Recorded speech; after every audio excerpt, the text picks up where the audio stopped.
Aujourd'hui, qui c'est qui est là? C'est moi, hello. Ouais, j'ai encore piqué des vêtements à Fab. C'est pas grave, vous avez l'habitude maintenant. Là, on s'apprête à partir. On va décoller, on va aller faire le plein de gasoil. Je sais pas si vous voyez d'ici, mais on est suivi par un gros ferry. Comme d'habitude, moi j'ai un peu peur des ferries parce que je me dis, on sait jamais, s'ils nous voient pas et qu'ils nous écrasent, ce serait dommage quand même. Bon, en fait, je l'ai appelé pour savoir s'il voulait que je passe à bâbord, à tribord, je reste sur mon cap. Il m'a dit, bah écoutez, moi je suis en train de vous passer à bâbord, mais si vous avez la gentillesse de vous écarter un petit peu à bâbord, bah, ça serait bien pour nous deux. Je dis pas de souci.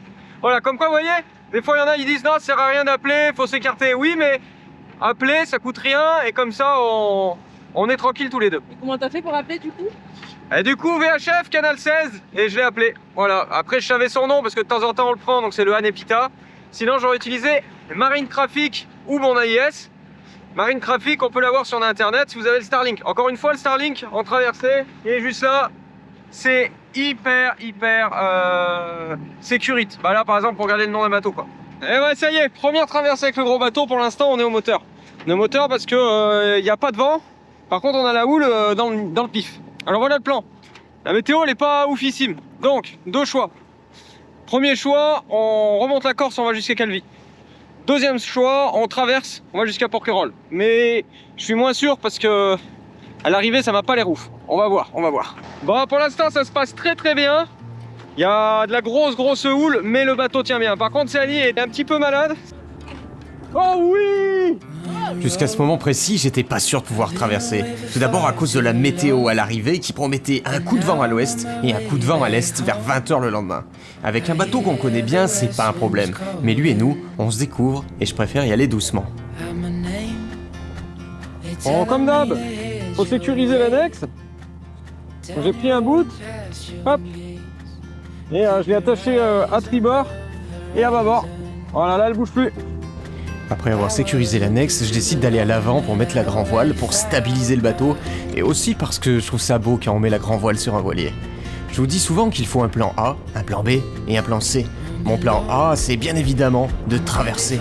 Mon plan B, c'est de m'arrêter dans une ville en haut de la Corse, et mon plan C, éventuellement de retourner à Propriano. Mais dès qu'on part sur notre nouveau bateau, je me sens incroyablement en confiance et en sécurité. Un peu comme si on avait toujours navigué avec lui. La météo annonçait une mer assez forte, en rose sur Windy, c'est-à-dire des creux d'environ 2,50 m. On sort, il y a bien des creux, mais le bateau a tellement un comportement incroyable, sécurisant, rassurant. Un bateau aussi gros, contrairement à ce qu'on pourrait croire, ça bouge. Bah ouais, c'est un bateau, mais ça bouge pas de la même manière. C'est fluide, c'est doux. Bref, j'adore. C'est magnifique, il y a une houle énorme. C'est magnifique. Le bateau, il se comporte de manière incroyable. Il y a des creux, alors je sais aux images, vous allez me dire blablabli blablabla. Là, il y a des creux, il y a bien 2,50 m. Et ouais, c'est gros, mais c'est une houle très longue, quoi. Pour l'instant, pas de vent, toujours au moteur. Je sais pas si on va voir la houle là. Voilà, c'est pas mal gros, hein. Le bateau fait 16 mètres. Et franchement, je vois la différence par rapport à un 10 mètres. Là, avec un 10 mètres dans ces conditions, on se ferait arracher. Et là, on tient bien, donc ça fait très plaisir. Très plaisir ce bateau. On va voir après, le vent devrait se lever aux alentours des 22 h. Donc dans 2 heures à peu près, hein. Et on va voir ce qu'il donne à la voile en fait.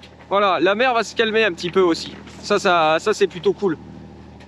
Si la mer se calme, on va pouvoir avancer un peu plus. Et en plus au vent, quoi.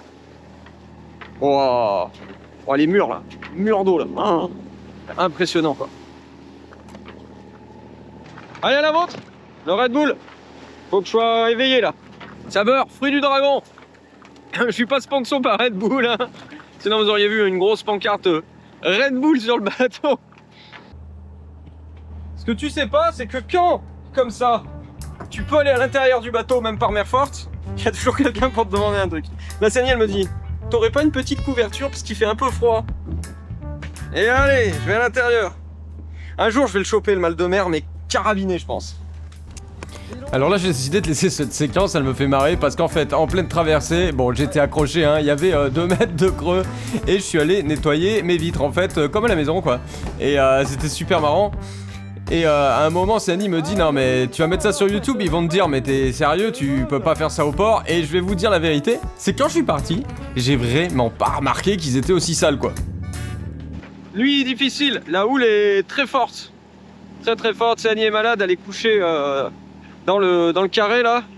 Donc elle s'est couchée, elle essaye de dormir.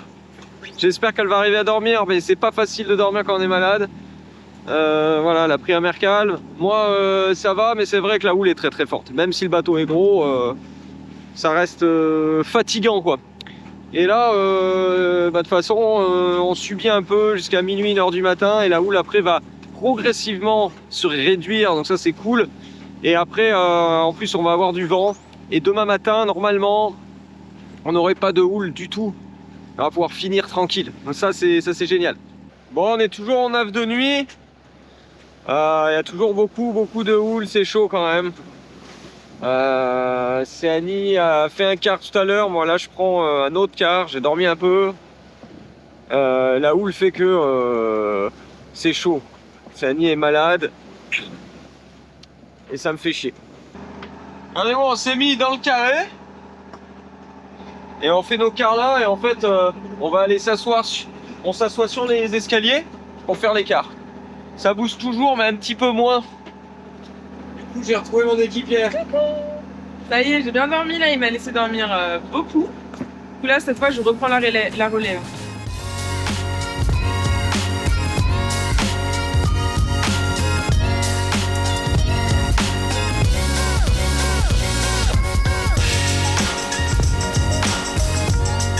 Non mais vraiment, je surkiffe ce bateau. Ouais, coucou, je viens de me lever.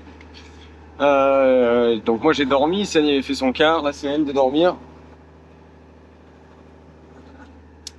Quant à moi là, je surveille la route, c'est ce qui est génial, c'est qu'on peut surveiller de dedans. Donc comme là il fait encore un peu froid dehors, et donc c'est génial de pouvoir surveiller de dedans quoi. Et surtout j'ai une petite télécommande pour le pilote pour recalibrer, enfin pour rectifier un peu mon cap. Allez, c'est le moment du petit déj. Petit déj Chris Prols. Ça va être super. Voilà, on se tape une houle de travers, c'est pas agréable, ça roule du coup. Décidément. Cette traversée, c'est la houle qui représente la traversée. Cette traversée, ça aurait été dur au niveau de la houle. Ouais. Hier, on a pu faire de la voile, c'était cool de nuit. Et mais là, ce matin, on est encore de nouveau au moteur. J'ai pas pu filmer hier parce que j'étais, comme c'est un nouveau bateau, j'étais vraiment full occupé à m'occuper du bateau, à régler les voiles. Il y avait 16-17 nœuds de vent et on avançait à 5 nœuds 6, donc c'était vraiment une bonne moyenne. Et là c'est vraiment la houle de travers qui est fatigante quoi. Mais donc voilà, cette première traversée ne nous aura rien épargné, mais on aura fait un peu de tout, de la voile, du moteur, du travers, de la houle de travers, de la grosse houle, on aura un peu fait de tout quoi. J'étais pas encore venu jusque là. Ouais, j'étais venu au port évidemment, et dans les petites naves, et je veux dire, je reviendrai aujourd'hui.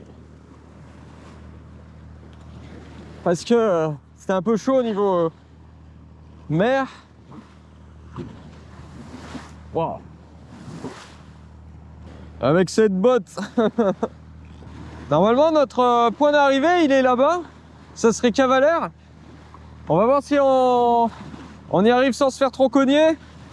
Parce que il y a un fort Mistral qui va se lever, enfin un fort Tramontane plutôt qui va se lever, mais plutôt vers 20h. On devrait arriver sous les coups des 18h. On a 2 heures de marge, c'est pas énorme. Ah, le fameux moment où on voit les dauphins. À un moment, je dis à Céanie, attends, je crois que j'ai vu un dauphin du coin de l'œil, mais vraiment juste à côté du bateau. Elle me dit, mais non. Et d'un coup, on les voit, ils sont juste là, et on les voit sauter dans les vagues, c'est incroyable. Un jour, j'avais rencontré quelqu'un qui m'avait dit, ouais, moi, à la force de voir des dauphins, après, je m'en suis lassé. Ah sincèrement, à chaque fois que je les vois, je suis comme un gosse. J'adore les voir. Voilà ce que ça donne quand on essaye de faire à manger. Hein. Il a suffi d'ouvrir le placard. C'est nul le bateau en fait, c'est nul. Oh. Donc là, ce qu'on a fait en fait, c'est que ça y est, le vent s'est levé. On avait prévu d'avoir du vent sur la fin de la traversée. Donc ça y est, le vent est levé. Donc on a mis la grand voile. Le problème, c'est qu'en fait, pendant la nuit, j'avais pas vu, mais donc la bordure, c'est une grand voile à envergure libre, c'est-à-dire que la bordure, si vous voulez, le bout de la voile est tenu par un bout. Voilà, ça permet normalement de pouvoir régler. Et le problème de ça, c'est que ce cordage s'est pété. Donc tout à l'heure, je vois qu'il était détendu, je le retends, en fait le cordage a pété. Enfin, il était déjà pété. Et je m'en suis aperçu après. Voilà, donc du coup j'ai été obligé de mettre un riz dans la grand voile, ce que je comptais pas faire de base. Et juste vers la grand voile, là, il y a un petit passager qui s'est posé tranquille. Alors au début, l'oiseau est rentré dans l'habitacle carrément. Elle est rentrée à l'intérieur, je l'ai vu, j'ai fait wow, j'ai failli la toucher de la main. Et puis elle est ressortie. Et là, elle s'est posée sur notre grand voile, tranquille, je pense qu'elle se repose. Je me suis posé tranquille.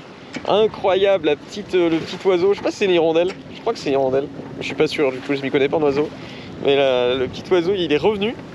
Et elle s'est posée juste sur le tableau de bord du bateau, un truc de fou quoi. D'habitude il rentre pas dans les bateaux. Et là elle est rentrée dans le bateau, elle s'est posée, mais on voit qu'elle est bien quoi. Vraiment tranquille. C'est tellement chou.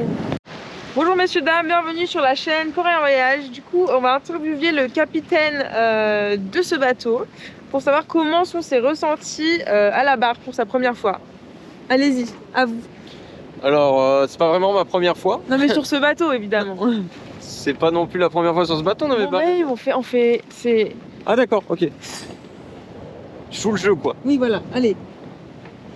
Eh ben écoutez, les conditions de vent sont plutôt bonnes, il y a un bon vent là, il y a 15 nœuds. Ok. Et avec la toilure qu'on a mis, eh ben écoutez, on arrive à 7 nœuds. Wow. Voilà, donc ça c'est cool. Voilà, c'est plutôt cool. C'est magnifique, c'est beau, c'est ça, c'est pour ça qu'on fait du bateau, c'est super. Regardez. Ouh, c'est chic, regardez.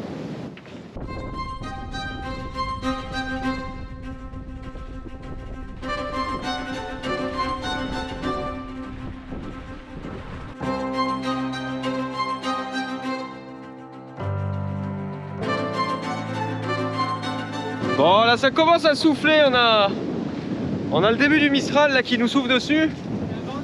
On savait que l'arrivée serait comme ça va être pire après. C'est pour ça qu'on voulait arriver tôt. Donc là je suis bien content, on a mis un riz dans chaque grand voile et 2 riz dans le génois. On avance quand même à 6 nœuds 5, c'est ça? 7 nœuds. Ah ouais, on avance à 7 nœuds hein, alors qu'on a pris des riz. Voilà, vent réel, 22 nœuds 30. Voilà.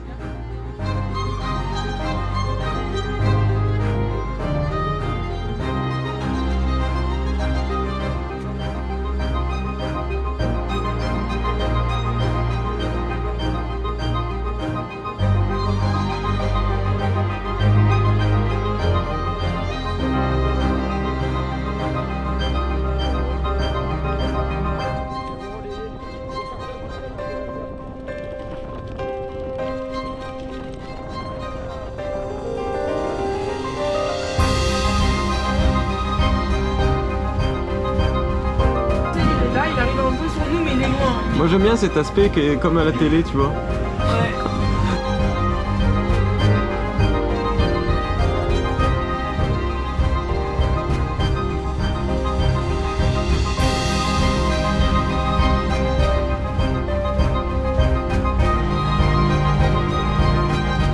Ah j'ai loupé, mais on avait accroché les lignes.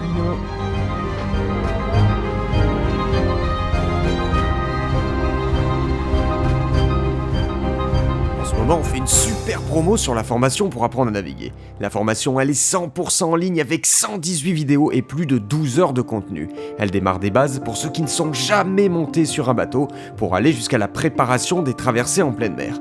On a aussi créé des guides et des coachings personnalisés. Vous les retrouverez sur notre site internet www.voiliercorail.com. On vous met le lien dans la description de cette vidéo. Quant à moi, je vous dis salut les copains et à bientôt.